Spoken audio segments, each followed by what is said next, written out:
रहस्यमयी दानवीर जादुई वरदान। यूं आवाज देते हुए एक भेड़ों की झुंड जा रही थी। उनको चराने वाले का नाम था भीकू।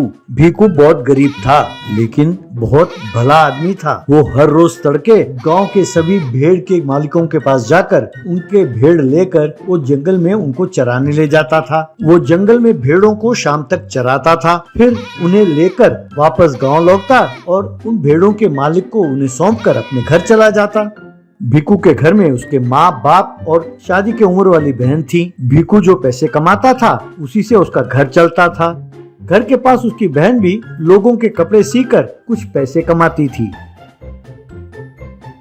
एक दिन शादी का विचोला आया और एक अच्छे रिश्ते के बारे में उसने भीकू से कहा, बेटा भीकू, ये बहुत अच्छा रिश्ता है, बहुत अच्छे खानदान से हैं। उन्हें कोई दहेज नहीं चाहिए। वो तुम्हारे बहन को रानी की तरह रखेंगे। वो बस यही चाहते हैं कि शादी धूमधाम से हो। मैंने जो कहना था कह दिया। कल शाम तक मुझे बता देना कि तुम्हें ये रिश्ता मंजूर है कि नहीं। कहकर चला गया।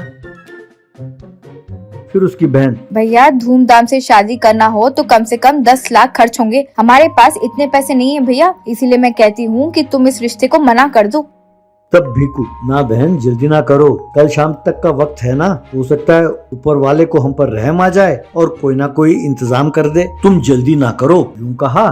फिर अगले दिन भेड़ों को लेकर वो जंगल की ओर चल पड़ा चराने के लिए।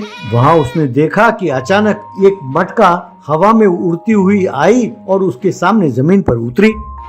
ये देखकर वो उस झाड़ के पास गया जहाँ मटका गिरा था। उसने देखा कि मटका टूटा नहीं था। ये बड़े हैरानी की बात थी। ये क्या, किसने फेंका इसे?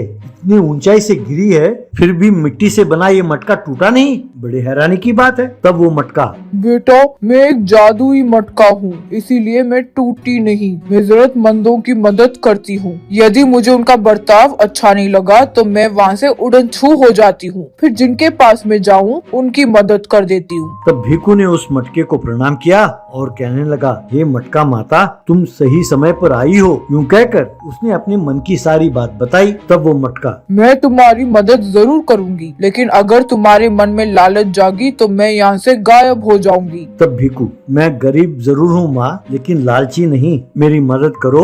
यूं कहा। तब मटका, मैं तुम्हारी यूं मदद नहीं करूंगी। अगर कोई तुम्हारे पास आकर कोई इच्छा प्रकट करे तो मैं उनकी इच्छा पूरी करूंगी। उनमें तुम आधा ले सकते हो। अगर तुम खुद मुझसे कुछ मांगोगे तो मुझे गुस्सा आएगा और मैं तुम्हें छोड़कर चली जाऊंगी। तब भीकू ने कहा, ठीक है माता। यूं कहा और मटके को लेकर भेड़ बकरियों के साथ गांव की ओर लौटने लगा। फिर गांव में जाकर उसने उस मटके के बारे में गांव वालों को बताया और उनसे कहा कि उनकी जो भी इच्छा हो वो आकर उसके घर के पास मटके से फरमाइश करें। यूं अगले दिन सब गांव वाले उसके घर के पास आए। एक बूढ़ा, बेटा, मेरा बेटा कॉलेज जाने के लिए एक बाइक की मांग कर रहा है। बाइक खरीदने के लिए मेरे पास पैसे नहीं हैं बेटा, क्या तुम मुझे बाइक दे सकते हो? बस मटके में से 2 छोटे बाइक बाहर निकले और जमीन पर पड़ते ही दोनों बड़े बाइक में बदल गए। एक बाइक लेकर वो बूढ़ा वहाँ से चला गया, दूसरा बाइक वहीं रह गया। एक भिखारी आया और कहने लगा, बेटा बहुत भूख लगी है, खाने के लिए बिरयानी मिलेगा? मटके में से 2 बिरयानी बाहर निकले। भीकू ने भिखारी को एक बिरयानी का पैकेट दिया और एक पैकेट अपने पास रख लिया। एक आदमी ने सोने की फरमाइश की। मटके में से बहुत सारा सोना बाहर आया। आधा भीकू ने अपने पास रखा और आधा उसने उस आदमी को दिया।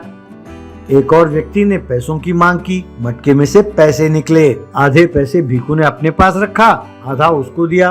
भीकू ने अपनी बहन की शादी उन पैसों से बड़े धूमधाम से रचाई।